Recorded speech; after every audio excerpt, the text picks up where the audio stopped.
औज़ुबिल्लाहि मिनश्शैतानिर्रजीम बिस्मिल्लाहिर्रहमानिर्रहीम। अब तक हम आयत नंबर 41 तक पढ़ चुके हैं सूरह बकरा के। तो सूरह बकरा के आयत नंबर 41 में हम देखते हैं क्या बताया गया था। व आमिनु बिमा अंज़लतु मुसद्दिक़न लिमा मअकुम वला तकूनु अव्वला काफ़िर बिही वला तश्तरू बिआयाति समनन क़लीलन व इय्या फत्तक़ून। इस आयत में बताया गया कि और उस पर ईमान लाओ जो मैंने नाजिल किया।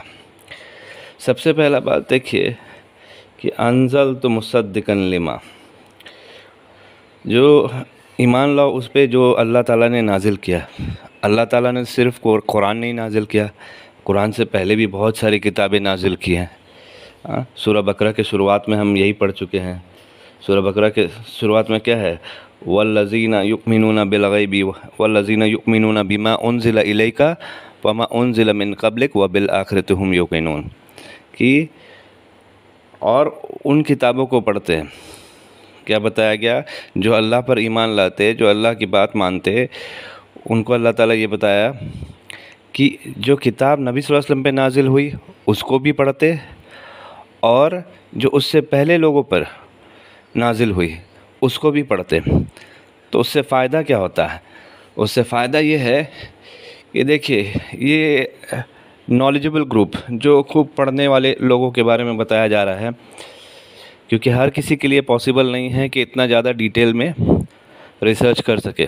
लेकिन अल्लाह ताला बता रहे हैं उन लोगों के लिए जो रिसर्च करेंगे तो उनको क्या मिलेगा, पिछली किताबों में भी अल्लाह का पैगाम मिलेगा, अल्लाह का नाम मिलेगा, मोहम्मद सल्लल्लाहु अलैहि वसल्लम का नाम मिलेगा। ये नबी ऐसे नबी थे जिनके बारे में पिछले किताबों में ज़िक्र, और लगभग सारे नबियों को बताया गया था कि ये आखिरी नबी होंगे। तो इसलिए जब हम ये पढ़ते हैं ना, जो बताया जा रहा है कि मुसद्दिक़न लिमा, उसकी तस्दीक करने वाला, मतलब एविडेंस, प्रूफ देने वाला, कि इससे पहले किताबों में भी कोई अलग बात नहीं की गई थी, वही अल्लाह का बात था, वही लोगों को अल्लाह ताला की तरफ बुलाया जा रहा था और नबी भेजे जा रहे थे। और यहाँ तक ये भी बताया जा रहा था कि सबसे लास्ट नबी कौन सा होगा और उसकी क्या खूबी होगी, बहुत कुछ बताया गया पिछले किताबों में। तो बहुत उलमा, बहुत मुसलमान जब पिछले किताबों को पढ़े तो अल्लाह की इस बात को वो सच पाए और देखें कि अल्लाह का नाम और अल्लाह के रसूल का नाम पिछली किताबों में ज़िक्र है, उनके आने के बारे में ज़िक्र है। जैसे कि हम इसमें भी देखे हैं बाइबल में आप अगर देखिएगा, ऐसे तो यह वक्त नहीं है इन सब बातों का करना। ड्यूट्रॉनमी चैप्टर है ओल्ड टेस्टामेंट तौरात में, जो चैप्टर नंबर 18 वर्स नंबर 15 में इसका ज़िक्र है। फिर गॉस्पेल, जो इंजील जिसको बोला जाता है, न्यू बाइबल, ठीक है, जॉन 14 में वर्स नंबर 16 में इसका ज़िक्र है। बहुत जगह है। तो ये उसी तरह से हिंदुओं की किताबों में भी बहुत जगह मिलता है, जैसे अल्लोपनिषद है, बहुत सारे वेद में बहुत जगह ज़िक्र है। जो जानना चाहते हैं ज़्यादा डिटेल में, डॉक्टर जाकिर नाइक की कुछ वीडियोस हैं, उसमें डिटेल दिया गया है। खैर, मानने वाले मानते हैं, नहीं मानने वाले नहीं मानते हैं। जैसे शुरू में बताया गया था, जिनको नहीं मानना है वो आंख बंद करके, और अगर चश्मा लगा लिए हैं, काला चश्मा, और उसके बाद सोचेंगे कि एकदम साफ क्लियर दिखाई दे, तो ऐसे कैसे चलेगा। तो आंखों पे जैसा चश्मा लगा रहेगा वैसा ही नज़र आएगा। तो इसके बारे में अल्लाह ताला कुछ नहीं कर सकता। अल्लाह ताला ने छूट दिया इंसानों को सही और गलत चुनने का। तो यही बताया जा रहा है पिछले कौम के बारे में, कि पिछले कौम को किताब दिया गया और अब तुम्हें भी किताब दिया जा रहा है। यहाँ बनी इसराइल यानी यहूदी, याकूब अलैहिस्सलाम के औलाद से, जो नस्ल से थे, उनको कहा जा रहा है कि तुम नबी सल्लल्लाहु अलैहि वसल्लम पर ईमान लाओ, जो तुम्हारी किताब में इसका ज़िक्र था कि ये आएंगे, इन सब के इनका डिटेल था, तो उनको मानो और तुम इब्लीस की तरह ना हो जाओ। जो हम पिछले पढ़ चुके हैं कि इब्लीस ने क्या किया था, अल्लाह का इनकार किया था। अल्लाह के बारे में अच्छी तरह से जानता था, वो जन्नत में था, तो कैसे नहीं जानेगा, अल्लाह के साथ था तो कैसे नहीं जानेगा। लेकिन उसके बावजूद भी उसने अपनी अहमियत के वजह से, अपने घमंड के वजह से कि मैं बड़ा हूँ, मैं बेहतर हूँ, है ना, मुझे क्यों नहीं ये पोजीशन दिया जा रहा है, आदम अलैहिस्सलाम को क्यों खलीफा बना दिया जा रहा है, ये सब बीमारी उसके अंदर था। तो यही बीमारी यहूदियों के अंदर घुस चुका, वो भी ओहदे की लालच में कि हमारे लोगों में से ही क्यों नहीं नबी आया, क्यों अल्लाह ताला किसी और को किताब दे दिया, किसी और ग्रुप से नबी बना लिए। तो ये सारे प्रॉब्लम इनके अंदर भी था।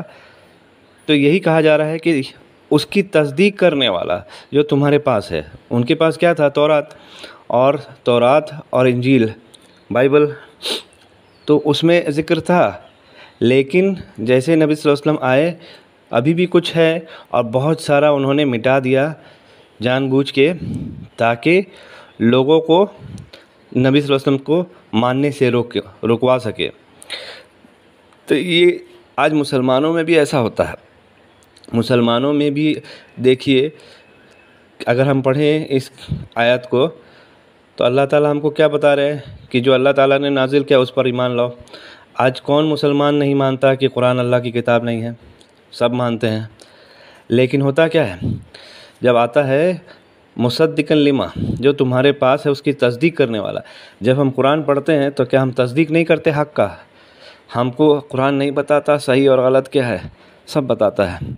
लेकिन उसके बावजूद भी हम मुसलमान बहुत से क्या करते हैं, जानने के बावजूद भी उसका इनकार कर देते हैं, अपनी ज़िंदगी में नहीं लाते, अपने ऊपर नहीं उतारते।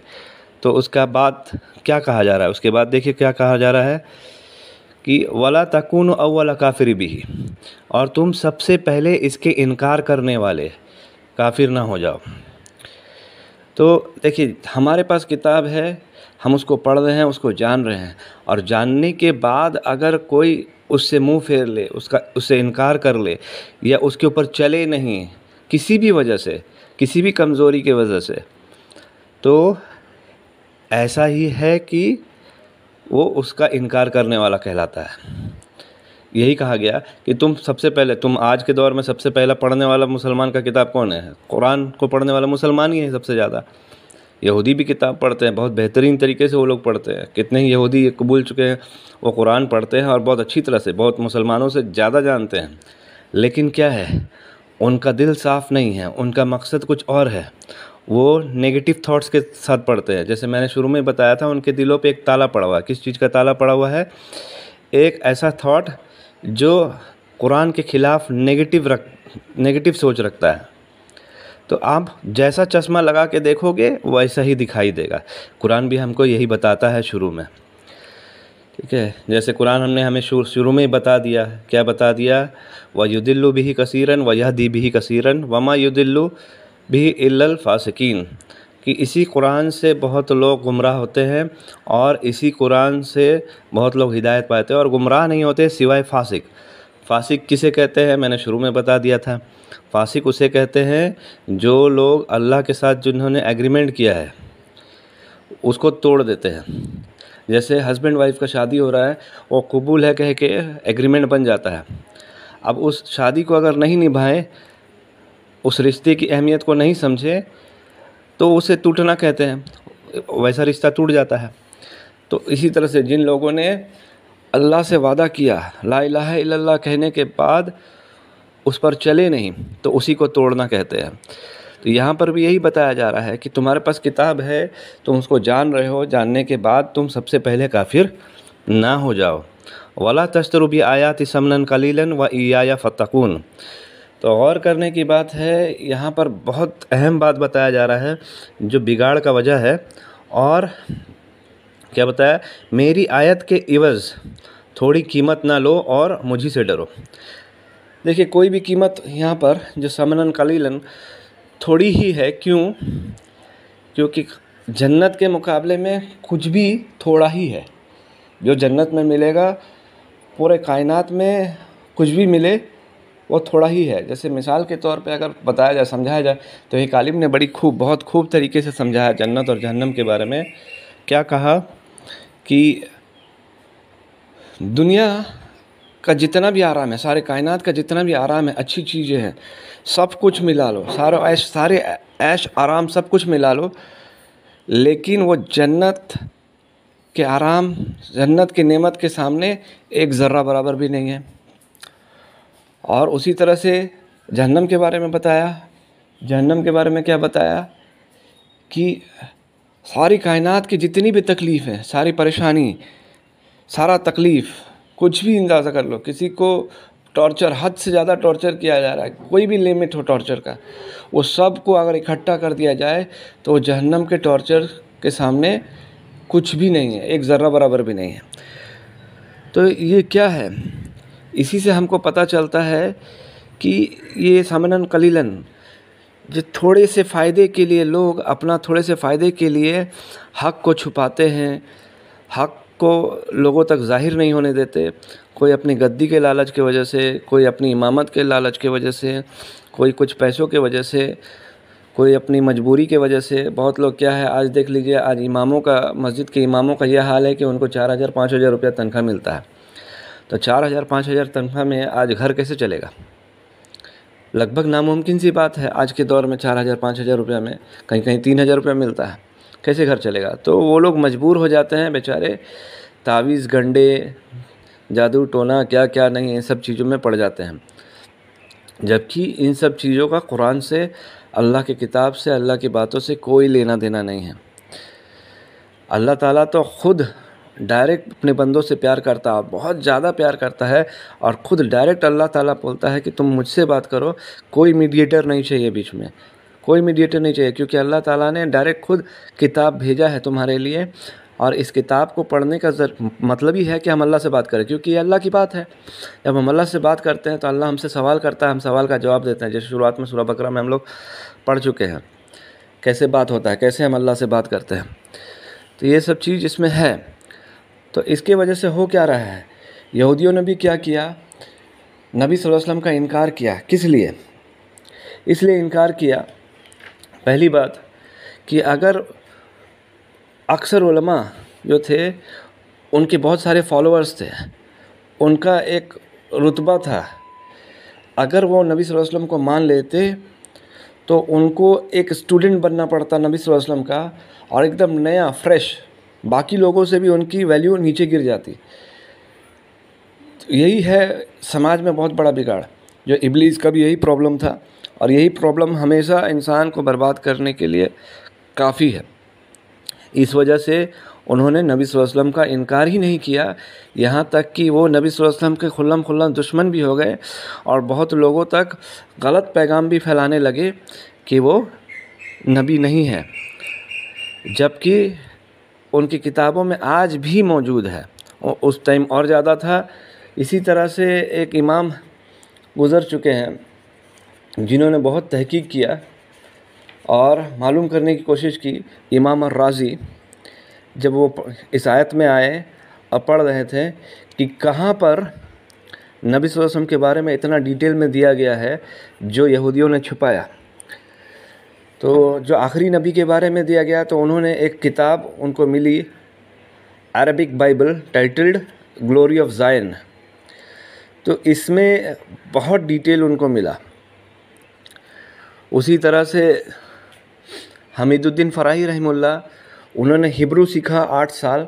8 साल हिब्रू सीखने के बाद हिब्रू ओरिजिनल तौरात, ओरिजिनल हिब्रू में जब पढ़ा और पढ़ के पूरा डिटेल क्लियर कर दिया, तो ये सब चीज़ होता है जब आम पब्लिक ओरिजिनल सोर्स जो है, अल्लाह की ओरिजिनल बात से दूर हो जाती है, तो कोई भी गलत इंसान, गलत आलिम, गलत पादरी, कोई भी है, वो गलत मतलब निकाल करके पेश कर सकता है और हम हक़ तक नहीं पहुंच पाते। तो हक़ तक पहुंचने के लिए मेहनत करना पड़ता है। कोई भी 10th का एग्ज़ाम कोई भी बच्चा डायरेक्ट नहीं दे सकता है, उसको 9 साल 10 साल 9th लेवल तक पार करके 10th में पहुंचना पड़ता है। क्लास 1 से लेके क्लास 9 तक पास करना पड़ता है, तब वो 10th में पहुंचता है, तब जाके वो 10th के लायक, 10th का क्वेश्चन सॉल्व करने के लायक बनता है। कुछ भी इतना आसान नहीं होता। हाँ, कुरान कहता है कि कुरान आसान है, बेशक आसान है, लेकिन आसान किसके लिए है? जो इसको समझने की कोशिश करेगा, स्टेप बाय स्टेप फॉलो करेगा, सीखने की कोशिश करेगा। एक क्लास के बच्चे के लिए 10th क्लास का क्वेश्चन ईजी नहीं होता है, हाँ, लेकिन 10th क्लास के बच्चे के लिए या ग्रेजुएट के लिए 10th का क्वेश्चन ईजी होता है। क्यों? क्योंकि उस चीज़ को वो जानता है। इसीलिए जो सच्चे लोग होते हैं, शुरू में बताया गया कि सच और झूठ में फ़र्क करके सच पे चलना, यही कामयाबी का सिरा है। इसके बारे में और कुछ बातें हैं, जैसे आप देखते हैं इस आयत में थोड़ा सा ज़ोर दे रहे हैं, इसके बाद वाली आयत 42 से फिर हम लोग इंशाअल्लाह आगे बढ़ेंगे। तो देखिए कि सबसे पहला ये सवाल उठता है कि क्या सिर्फ स्कॉलर्स जो उलमा हैं किसी भी मज़हब में हो, क्या सिर्फ वही आयत को बेचते हैं? जो तरीका मैंने बताया, किसी भी वजह से कैसे भी सेल करना, वो पैसा लेना देना नहीं होता। गद्दी, पोजीशन, अहमियत, तकब्बुर, घमंड, कुछ भी हो सकता है जिसके एवज़ में वो किनारे कर देता है अल्लाह की बात को। जैसे कि रैबीज़ जो बोलते हैं उलमाए यहूद को, स्कॉलर्स ऑफ ज्यूज़, उन्होंने क्या किया, उनके पास स्पेशल एक्सेस था किताब का। वो लोग डायरेक्ट हिब्रू में किताब पढ़ते और वो लोग उस किताब को अपने तक लिमिटेड कर देते, जनरल पब्लिक को उसका एक्सेस नहीं देते। जनरल पब्लिक, आम आदमी उस तक नहीं पहुंच पाता। आज देखिएगा बहुत सारे मज़हब में ऐसा है, हिंदुओं की किताब में भी, अगर हिंदुओं में भी जाइएगा तो आम पब्लिक पूरा डिटेल में संस्कृत में जो ओरिजिनल बुक का एक्सेस उसके पास नहीं है। ओरिजिनल बुक के पास एक्सेस अगर किसी के पास है तो सिर्फ़ और सिर्फ मुसलमानों के पास है। कुरान जिस फॉर्म में जैसे उतरा था आज भी वैसे का वैसा ही है। तो ओरिजिनल बुक का एक्सेस सिर्फ मुसलमानों के पास है। लेकिन जैसे यहूदियों ने क्या किया था, वो एक्सेस उनके पास था, तो आम जनता जब उनसे पूछने जाती सवाल तो जैसा वो पाते उस तरह से जवाब देते। और आम पब्लिक पढ़ी लिखी नहीं होने की वजह से, उनको किताब का नॉलेज नहीं होने की वजह से जो वो बोल देते आम पब्लिक सोचते कि वही अल्लाह की तरफ से है। और ये बहुत बड़ा गुनाह है, बहुत बड़ा क्राइम है।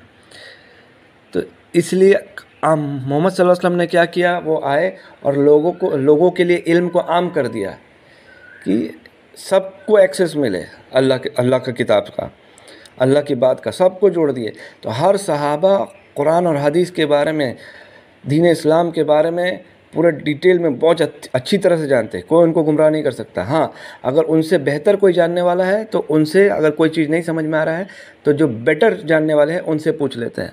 और यही डेवलपमेंट फेस है, यही तरक्की करने का ज़रिया है। तो अब हम मुसलमान भी आज देख ले इस दौर में पहुंच चुके हैं। बहुत सारे मुसलमान, आपको कहीं मस्जिद में जाइएगा, कहीं भी जाइएगा, आपको आसानी से समझ में आ जाएगा कि हम भी लगभग वैसे ही करते हैं। क्यों? बहुत सारे उलमा भी इसमें, जो गलत उलमा हैं, उन्होंने क्या किया, उन्होंने बोल दिया कि तजवीद जानो, बलागा जानो, नहू जानो, सर्फ, क़िरा, ये सब पे ज़्यादा ज़ोर देने लगे कुरान को समझने के बजाय। कुरान को लोगों तक समझा के पहुंचाने की जगह इन सब चीज़ों पे ज़्यादा ज़ोर देने लगे और कहे कि भाई तलफ़ुज़ ठीक करो, सही तरीके। हाँ, तजवीद का पढ़ने का मकसद क्या होता है? तजवीद पढ़ने का मकसद ही होता है कि वरत्तिल कुरान तरतीलन, कि तरतीब ठहर ठहर के तरतीब के हिसाब से पढ़ो। तरतीब के हिसाब से अगर नहीं पढ़ेंगे तो हम नहीं समझेंगे।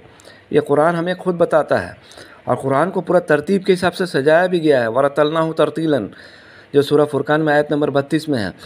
लेकिन जब कुछ शैतानी हटकंडे इस तरह से चलते हैं, बहुत ज़ोर दिया जाता है तजवीद पे, तलफ़ुज़ पे, बलागा पे, नहू पे, सर्फ पे, क़िरा पे। बहुत लोगों को ये सुन के अजीब लग रहा होगा। आज आम पब्लिक जब ये सब नाम सुन रहे होंगे तो उनको लग रहा होगा अरे ये क्या लफ्ज़ है, क्या बोले जा रहे हैं।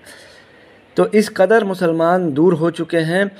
और इससे होता क्या है, धीरे धीरे जो होता है, आम तबका एकदम ध्यान ही नहीं देता। अरे किसको पढ़ा है यार, इतना सारा चीज़, इतना कौन करेगा कुरान को समझने के लिए। इसलिए होता क्या है, वो कुरान से दूर हो जाते हैं। ये बहुत सोची समझी स्ट्रैटेजी है जो गलत लोगों ने, अल्लाह के दुश्मनों ने ये स्ट्रैटेजी अपनाया, शैतान ने ये स्ट्रैटेजी अपनाया लोगों को अल्लाह से दूर करने का, अल्लाह की बातों से, अल्लाह की किताब से दूर करने का। ये स्ट्रैटेजी शुरू से चला आ रहा है। ये सिर्फ आज के दौर में नहीं हो रहा है, ये वेद के साथ भी वही हुआ, वेद पुराण वगैरह साथ में भी वही हुआ, बाइबल में भी वही हुआ, तौरात वगैरह सब, ज़बूर वगैरह सब किताबों के साथ यही हुआ। आज मुसलमान भी इसके शिकार हो चुके हैं। बहुत कम मुसलमान हैं जो गौर फ़िक्र के साथ डिटेल में कुरान को समझ के पढ़ते हैं, जो कि बहुत ज़रूरी है। इसीलिए आँख बंद करके किसी का बात नहीं मानना है। और मुसलमान की सिफत बताया भी गया है कुरान में कि वो लोग अंधे बहरे होकर किसी चीज़ को मान नहीं लेते, तहकीक करते हैं, डिटेल फाइंड करते हैं। क्योंकि तकवा शुरू में ही बताया गया, फाउंडेशन ला रैब, कि तुम्हारे अंदर में कोई शक ही नहीं होना चाहिए। इस किताब से सारा शक दूर हो जाता है। तो तुम्हारे पास अपनी ज़िंदगी से रिलेटेड सारे सवालों का जवाब होना चाहिए। जब एक स्टूडेंट के पास उसके पास सारे क्वेश्चन, सारे सवालों का जवाब होगा तो 100 में से 100 लाएगा, अच्छी तरह से पास होगा। यही फंडा, यही तरीका कुरान हमें शुरू में ही सिखा चुका है। और जब हम एकदम बुनियादी बेसिक चीज़ अगर लेकर नहीं चलते तो हम अल्लाह की किताब को, अल्लाह की बात को नहीं समझ पाते। इसीलिए हमको ये रियलाइज़ करना बहुत ज़रूरी है कि हम जब दूसरों तक पैगाम पहुंचा रहे हैं तो हमने फाउंडेशन सेट किया है कि नहीं। फाउंडेशन क्या है कि नज़रिया कैसा होना चाहिए किताब पढ़ने के लिए। अगर हम नज़रिया गुस्सा हमारे ऊपर हावी है, हम किसी और के बारे में सोच रहे हैं, किसी और फ़िरके के बारे में सोच रहे हैं, किसी और धर्म के बारे में सोच रहे हैं और उस नज़रिए से कुरान को पढ़ रहे हैं, तो बिल्कुल कुरान नहीं समझ सकते, वो फासिक में चले जाएंगे। अगर हम सही और गलत में फ़र्क करने के लिए मेहनत नहीं कर रहे और उसके बाद सही पर नहीं चल रहे तो हम कुरान को नहीं समझ सकते, हम अपनी ज़िंदगी में सुधार नहीं ला सकते। तो सबसे बेसिक चीज़ है जब प्योरिटी ऑफ हार्ट, तज़कियतुल कल्ब जो है, दिल का साफ़ होना बहुत ज़रूरी है। जब तक हम एकदम ओपन माइंडेड होके दिल साफ़ करके किसी चीज़ को नहीं समझना चाहेंगे, हम उसको नहीं समझ सकते। और भी बातें हैं बहुत सारी, इसमें थोड़ा सा वक्त लग रहा है इस आयत में, क्योंकि इस आयत के ज़रिए बहुत सारी बातें बताई गई हैं। इस एक आयत में बहुत डिटेल है, उतना डिटेल तो पेश नहीं करना चाहेंगे, थोड़ा सा और बात बताना चाहेंगे कि हम इस चीज़ को अब सुधारें कैसे, कि कैसे ये प्रॉब्लम दूर होगा। ये प्रॉब्लम दूर सिर्फ़ और सिर्फ एक ही तरीके से हो सकता है, वो है कि हम किताब के तरफ जाएं। जो भी डिटेल जैसे बता रहा ना, मुसद्दिक़न लिमा माकुम, जो तुम्हारे पास है उससे तुम तहकीक करो, उससे सवाल पूछो, उसका जवाब हासिल करो, सही और गलत में फ़र्क करो, तब जाकर हम। और सबसे पहले कि बेसिक जो है ना, बेसिक फाउंडेशन सेट करो। मैथ्स भी अगर सीखना है तो अगर बेसिक नहीं मालूम है ना, तो आप ऊंचे क्लास में जितने भी चल जाओ, आगे आपको बहुत दिक्कत होने वाली है। तो बेसिक पहले सेट करना है, ये बहुत ज़रूरी है। तो फ़िलहाल के लिए इतना ही। इसके बाद वाली आयत